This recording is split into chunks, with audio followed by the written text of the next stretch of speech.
Good morning, but it's really afternoon. I don't know, it's about 2 o'clock, 1:30, something like that. And I am in a Cracker Barrel parking lot in a slot that specifically says RV/bus. So I know I'm safe here. And so I'm gonna backtrack, and I'm not gonna really edit this video. So forgive me if, it's kind of all over the place. Because I just want to do it and get it out. Anyway, so first of all, on my way to Charleston, I don't know, it was about maybe 30 minutes away. And I was driving and I was going to turn left. There was a freeway. I can't remember which one it was. So they were 2 lanes. So, going like that. And then I was coming up so I could take a left to get on. And all of a sudden I see an accident. The accident had just happened.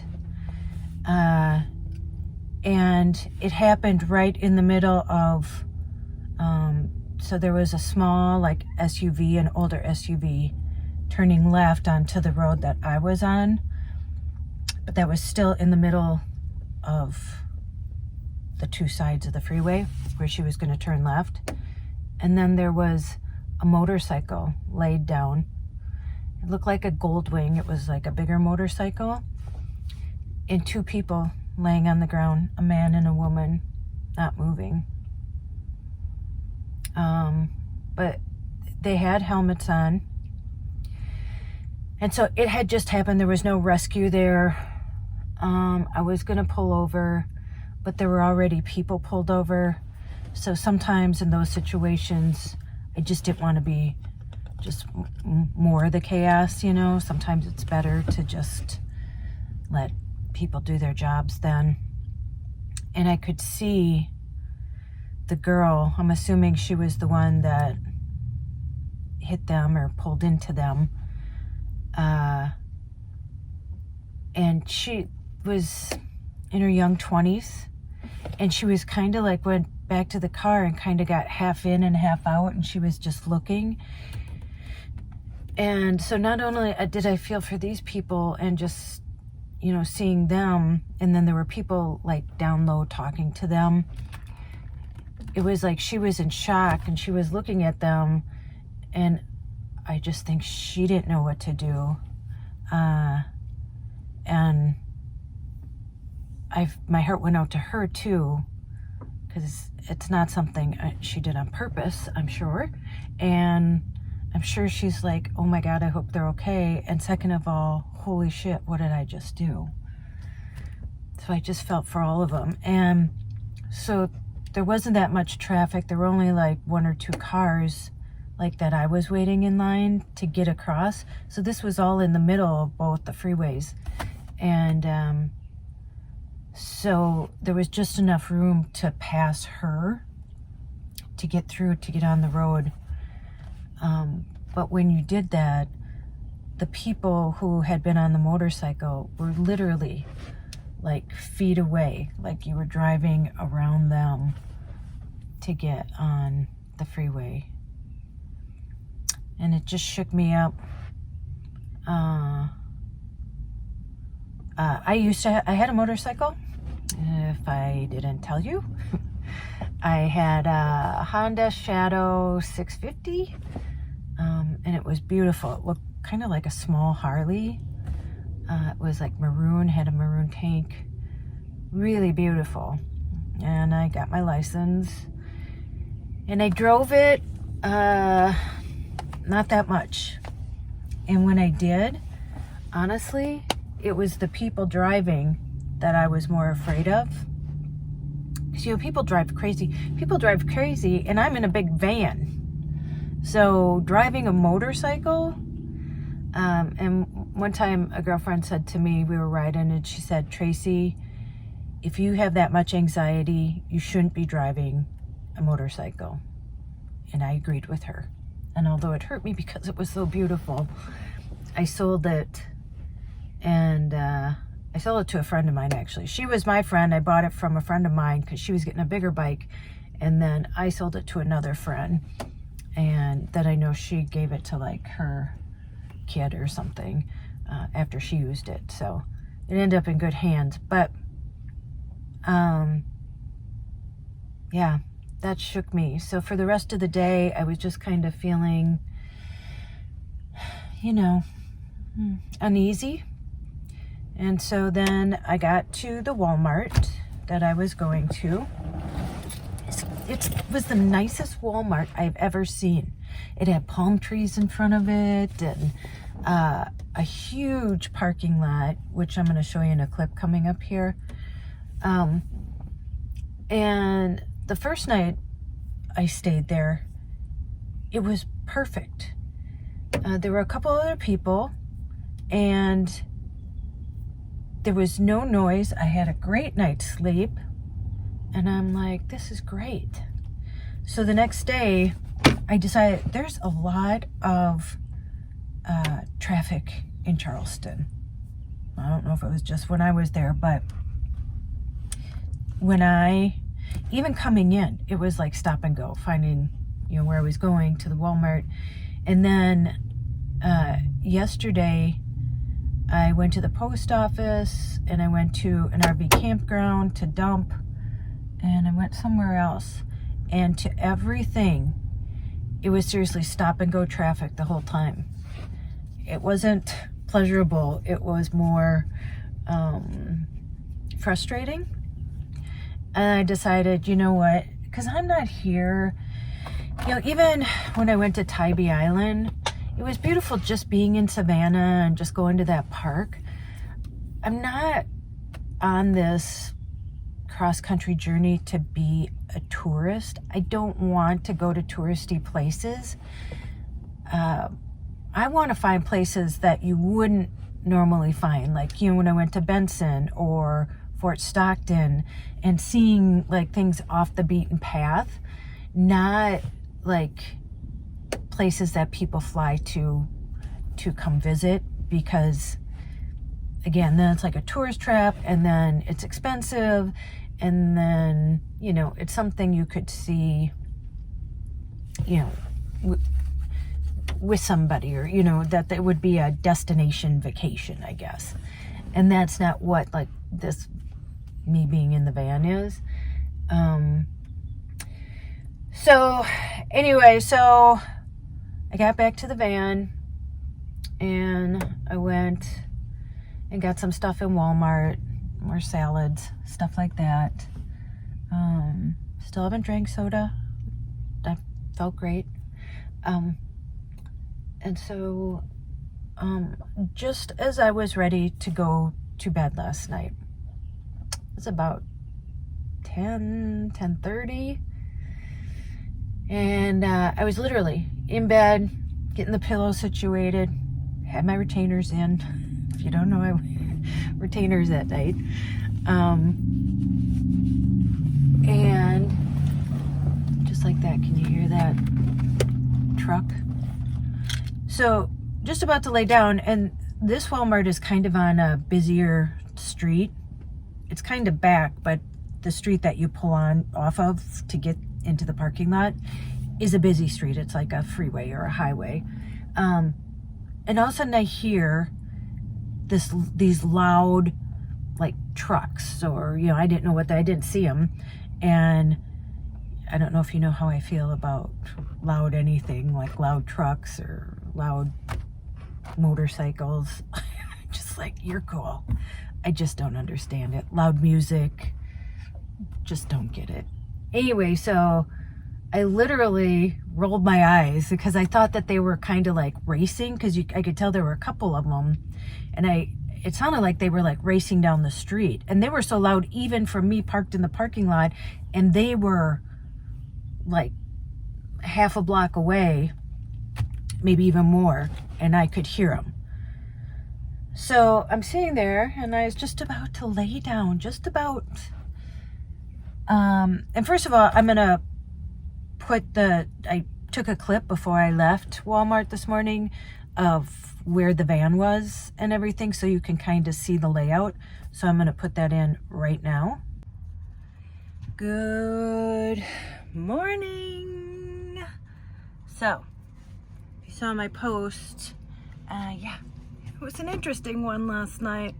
So I am about to leave here, but I thought I parked in the exact same spot that I was parked in last night, just so I can show you, so you can kind of get a visual of when I tell the story. So I'm gonna go outside and show you like how I'm parked and what's around me. Okay.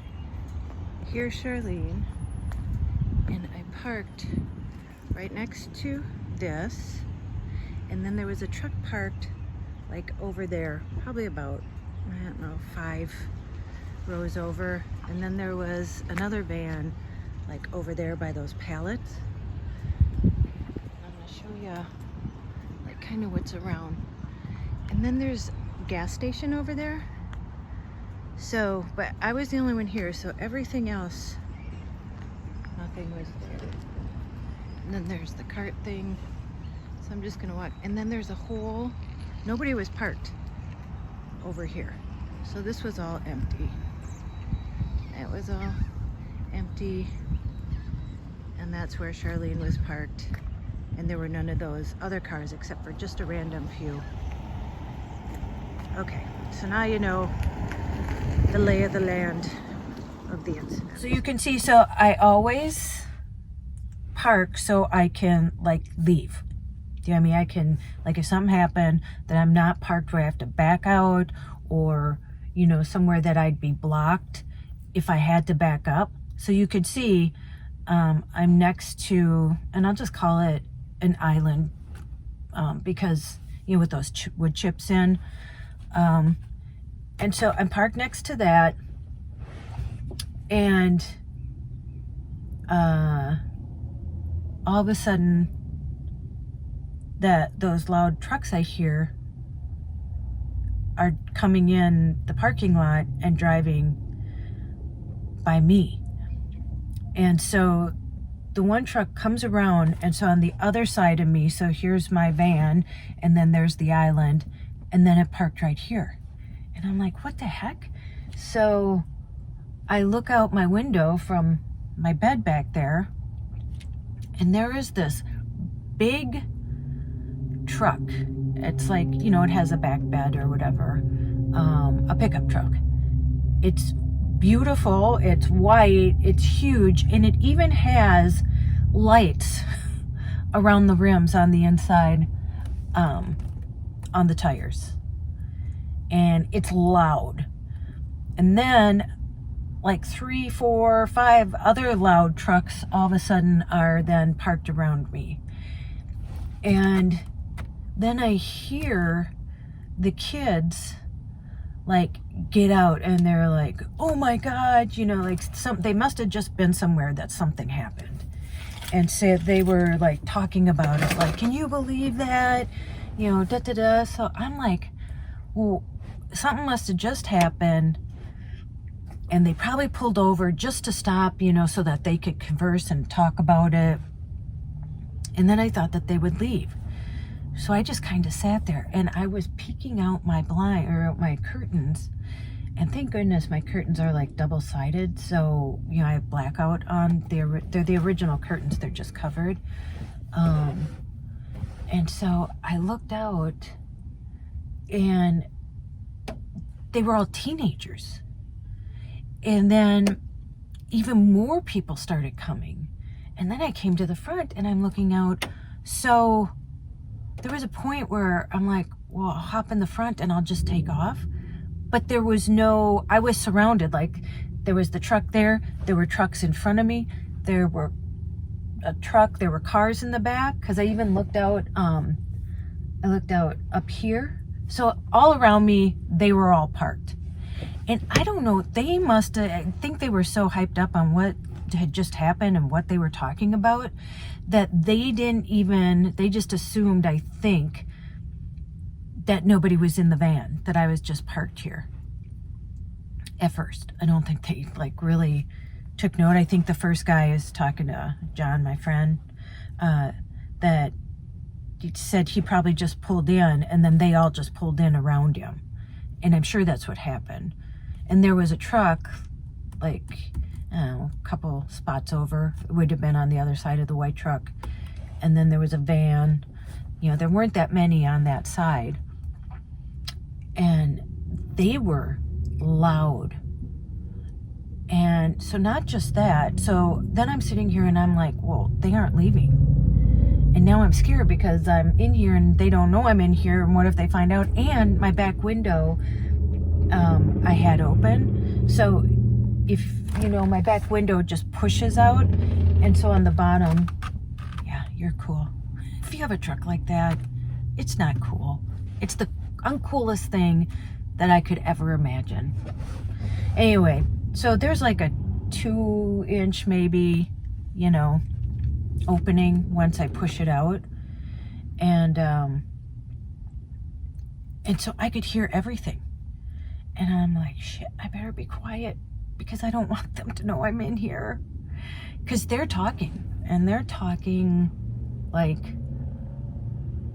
about doing stuff to somebody. And so then I start to get scared.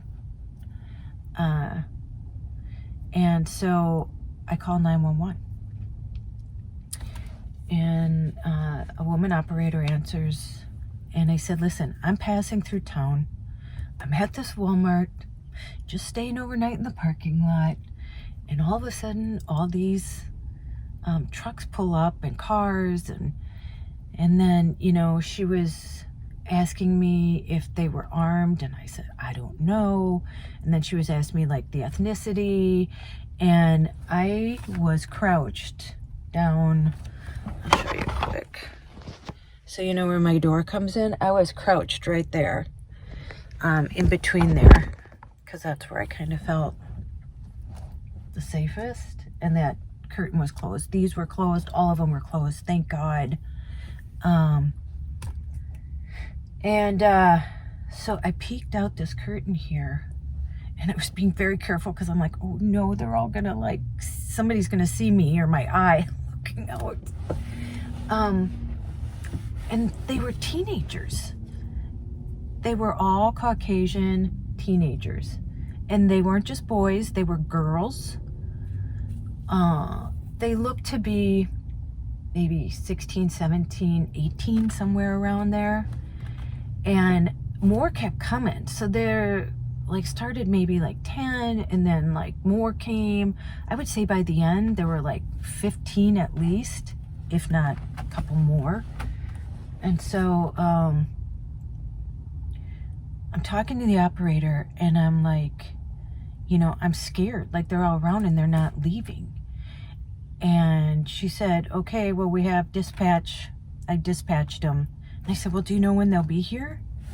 And she said, no, we can't give an ETA. She goes, you know, it's Friday night. I'm like, yeah, I know it's Friday night, but that doesn't help me.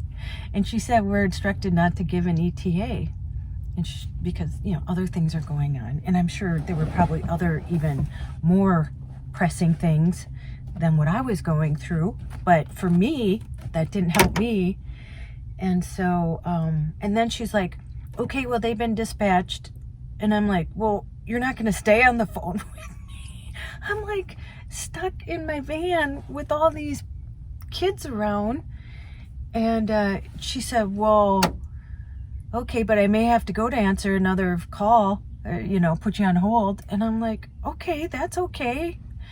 And so they were out there, and then I heard like a, you know, metal, like if a pipe falls, you know, that's what it heard, like it had fallen on the ground. And I said, I just heard like something metal, because she asked if they were, had weapons.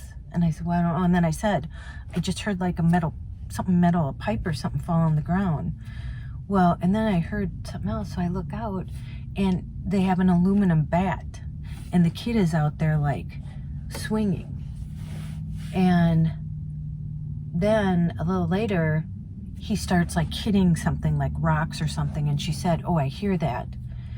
And she could hear him. And then they turned on the music. So it's like they were planning, you know, I thought they were just meeting, and they're all around my van, and they were like staying there. And then one of them started their truck. So the operator had to go take another emergency call. So I was on hold, and one of them started their truck, and I'm like, oh, thank goodness. Like, they're going to start leaving now. But he actually just pulled more into the crowd and then turned on his music really loud. Like, oh my God. Like, you know, I'm like, but what would they want with a old lady in a van, you know? And then there was part of me that was like, who the is raising these kids? And I'm like, oh, I'm just gonna go out and tell them to go home. Although I wouldn't. But I'm thinking, really? Like, they're kids, but they're scary kids. And I even said that to the operator as I was sitting there. I'm like, what kids are like this? Like, my daughter would never. And who's raising these kids? Unless I know that's not always the case, because there's peer pressure and stuff. And who's buying these kids? Because all these trucks, honest to God, that was like a $40,000 truck. And all these trucks were nice. Who the hell is buying their kids these big vehicles with making loud noises with lights on their rims, and they're like 16, 17, 18 years old? That pisses me off. Like, what do you think they're going to do with that? They think they're cool, and this is exactly what they're going to do. So then he starts his music, and she's like, yeah, I can hear the music. And then I'm like, shit, now I smell weed, because that window was open. And I'm like, any idea when they're going to be here? So from the time I called to the time the police showed up, because then she's like, oh, they're pulling in the parking lot. Well, I'm to the left. Listen, you cannot miss it. Like, I'm like if you pull in to Walmart, that's a big parking lot over here and a big over here. And like, if you look this way, you couldn't miss all those trucks and all those people over there. And she said, do not get out of your van. And I'm like, not planning to. So really, it was like a minute or two, and I'm like, well, where are they? You said they pulled into the Walmart parking lot. I said, are they at the right one? And she goes, they're driving around looking for you. And I'm like, you shouldn't have to drive around looking for me. Anyway, so then all of a sudden, oh, and I have to backtrack, because what scared me the most was at this point was when one of them referred to one of the kids, I'm not going to say the name, and he said, yeah, he didn't kill him tonight, but when he does, we're going to put it on YouTube. It's like, oh my God. So I told the operator, and then a little bit after that, I don't know if one of the kids noticed or something, and he said, hey, you in the van. And you know that feeling like when you just like freeze, like your whole body kind of goes numb? And I was just like, oh my God, they must have noticed. Like I said, I'm sure they were all hyped up, and then they just like, oh my God. But then after he said that, like, nobody, I think, paid attention to him. I don't know. Thank God. And so the police came, and then you could hear him. Oh my God, here's the police. Oh my God, lock your doors. Because they had been smoking weed and doing whatever. And they had the music on super loud, so they turned off the music. So I knew when the police were there. And they didn't turn on their sirens or anything, or their lights. I didn't even know that they were there. And she said there were 4 squad cars. I don't know. I looked out. I only saw 1 or 2. But then when I looked, because I didn't want them to know that I was the one that called. I didn't even want them to know that I was in there. And the lady said, don't get out and talk to the police. Just stay in your van. And when the police came, I literally, you know, there's like my floor kind of goes down so then I can stand here. And I didn't know if they had weapons. I didn't know what was going to happen. And I literally like laid down on the floor flat. Because you know, did they have guns? I don't know. And then halfway through, I noticed too, I still had my retainers in. And I'm sure I was talking like this to her. Say, can you get me some help? So I took my retainers out. But yeah, I was just kind of caught in here in the middle of this chaos. And so then I looked out and the kids were like casually sitting on these car tops because there were, I said, like cars parked behind me. And I saw a woman police officer and she was just kind of like, I think, listening to them.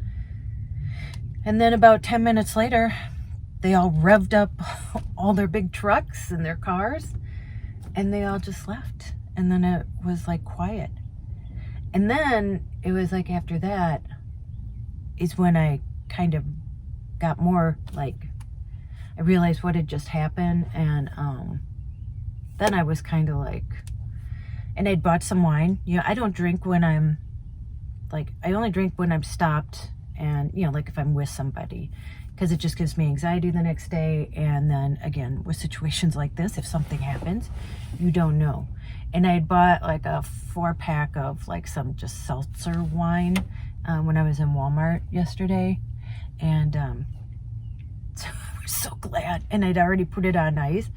And so, yeah, after all that happened, I waited because there were still like lights on me and I wasn't sure if it was the police or not, but I didn't want to get out because I wanted to make sure that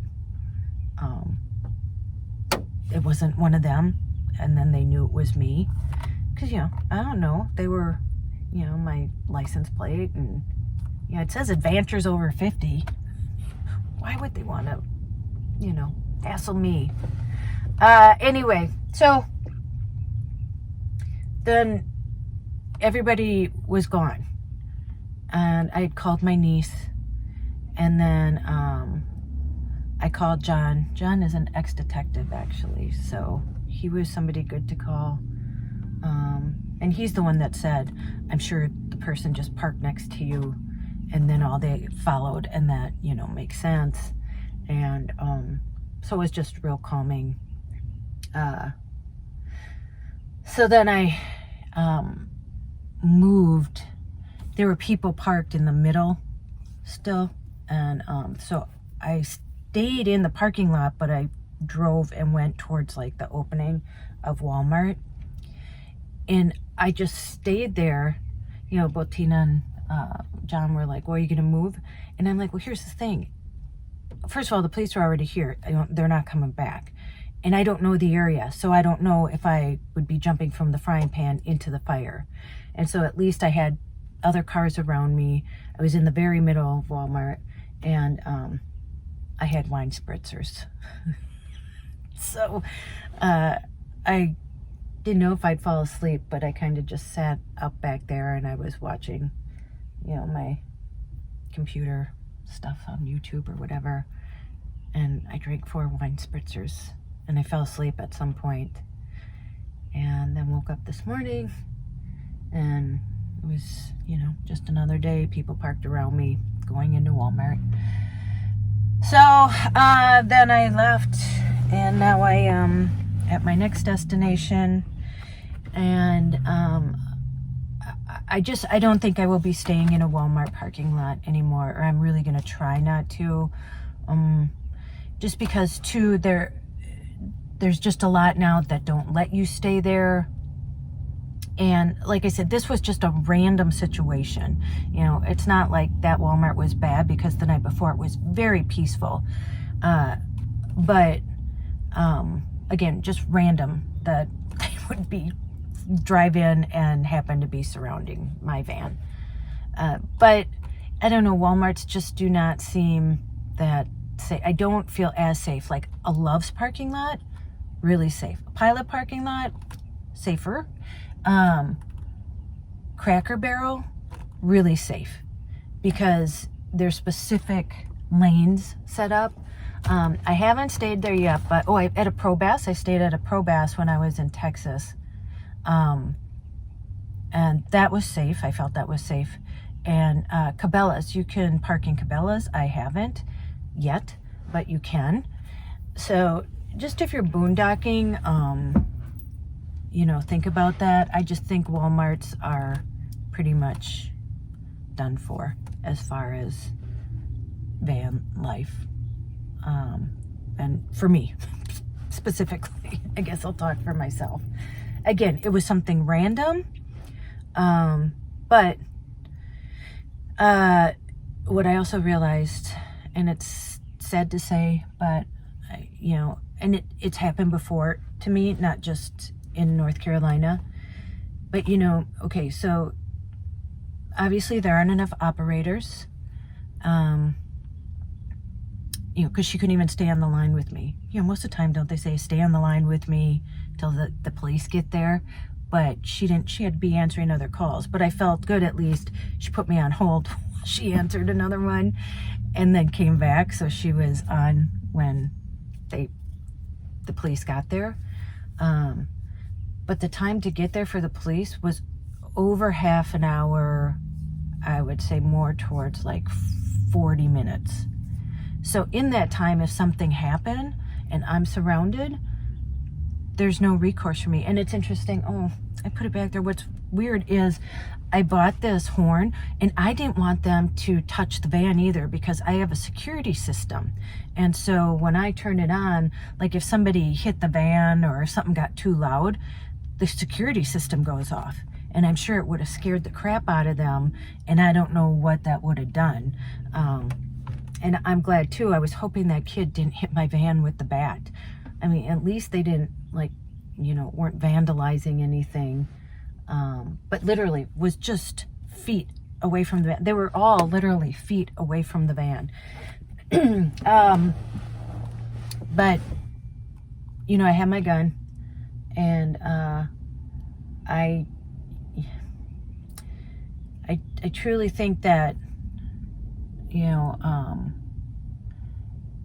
in nowadays, because we just don't have enough, I mean, it's workers, it's police people, it's, you know, in all areas, but especially with the police, that if I was in a situation and it wasn't something that I could wait 40 minutes, that I would want to be, no, at least I would have something that I could protect myself. So, and I'm going to see my friend. That's where I'm headed, is to see my friend. He's actually retiring from the Army this year. He's a major. And he actually taught me out shooting when I shot my first gun before, when he came to visit me. I've known him for over 15 years. So I'm going to stop and see him.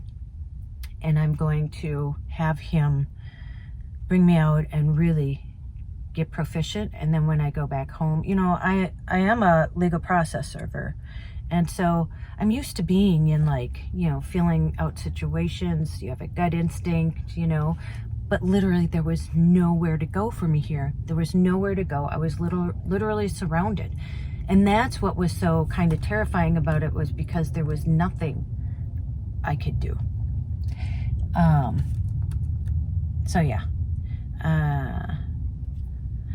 So that's it. On the upswing, I had to cross a lot of bridges to get where I am. And the first one was huge. It even had like those suspension things, you know, way up in the air, like part of the bridge. Before, that would have freaked me the freak out. And my anxiety level was like a 2. And then I passed other big bridges after that. Not even a twinge of anxiety. So I don't know what's happening, and I don't know what happened. It seemed like since I went to the nudist camp, I don't know, if you have anxiety, that might be the cure. Maybe it was just like throwing everything off. I do feel like as I was driving this morning, like now that I'm kind of on the upswing, and because then after I visit my friend, I'm heading back home.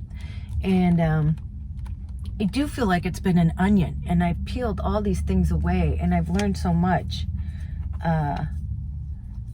And, you know, I wouldn't take anything back from this trip because I have learned so much. And I am going to be doing a video about not doing what I'm doing, traveling in the van. But that's the thing. Let me learn for you so that you don't have to. And I've already been through it. How's that? So, okay. And I just want to make sure, thank you everybody. I posted last night. I was kind of like, you know how you're like, don't know what to do. And so I posted that, and thank you for all the kind comments and for all the prayers and for all the well wishes and everything like that. It's just been a couple crazy days between that motorcycle accident and then, you know, this happening. Yeah, but it's not that it couldn't have happened anywhere else, or do you know what I mean? Things just happen. So, but when you're in a place that you aren't familiar with, which I am most of the time, that's the one thing too, you know, you start to get familiar. Like I was in Savannah for what, 2 or 3 days. You know, once you stay somewhere and then you kind of know the area, you're like, oh yeah, I know where Starbucks is, I know where Planet Fitness is, I know where this is. It kind of feels like home. You know, you start to get comfortable and then you pick up and move again. So my plans for how I'm going to travel moving forward, especially after I get home, will be different from what I've done. And I will share that with you. Okay. All right. I'm sure this is long. Oh, it's 35 minutes. But sorry, I just didn't want to edit anything out and just kind of tell the story as it happened. Whew. Okay. I am good. I'm going to get some exercise. I'm going to walk around. I feel good. I'm at a Cracker Barrel, and I'm not staying here. I'm going to stay here tonight, and then I'm moving on to my next destination. So, again, I'm not in it for the touristy stuff. I don't need to see, like, it was great. I got to see the ocean. I was glad I got to do that, put my feet in. That was so beautiful. But, you know, people I know say, stop here, stop here, stop here. And, you know, I would rather, like, just find these off the beaten path kind of things, instead of places where there's lots of people. I don't like where there's lots of people. I'm not a crowd person. So I like finding little small towns, and like I said, Fort Stockton, where I talk to those people, you know, just stuff like that. Okay, I'm gonna let you go. And you know what to do. Go out and make an adventure. Doesn't have to be selling everything, moving in a van and sleeping in a Walmart parking lot and, you know, having crazy shit happen to you. Just random. I mean, that was random. You have to admit that was random. Yeah, it can be big or small. Like I said, I feel like Dorothy. Somebody said too when, you know, I said all I had to do was leave my house. And when I said that, that just came out of my mouth. And it was me saying it and hearing it too for the first time and realizing that that was the truth. Like, that was such an epiphany for me in that moment. You saw, like, me being like, yeah, I just had to leave my house. You know, it's true. You don't have to travel cross country to have experiences. You know, it's good to be familiar with your surroundings, or, you know, and stay and get to know the place, or stay at campsites. And, you know, that's the thing. That's the hard part. And I'll talk about this. You know, I've been thinking about how expensive van life can be. I'm sorry, but cheap RV living may not be. And gas, oh my gosh, $4.49 for just medium regular gas. And I just filled up half a tank, not even, it was over half before I left. And it was almost $60. So it's not that cheap. But I will talk about that. I digress. I'm sorry. I'll keep rambling if I don't say goodbye now. I already tried to end the video. Go out, make an adventure. No matter how big or how small. Go call someone you love. As Joy says, tell them you love them. And don't forget your magic. I wish those kids would know that they were magic and that they didn't have to be like that to be seen. I wish they would use that energy for good instead of bad. All right, on that note, I'll leave it there. Okay, thanks everyone. I'll see you in the next one.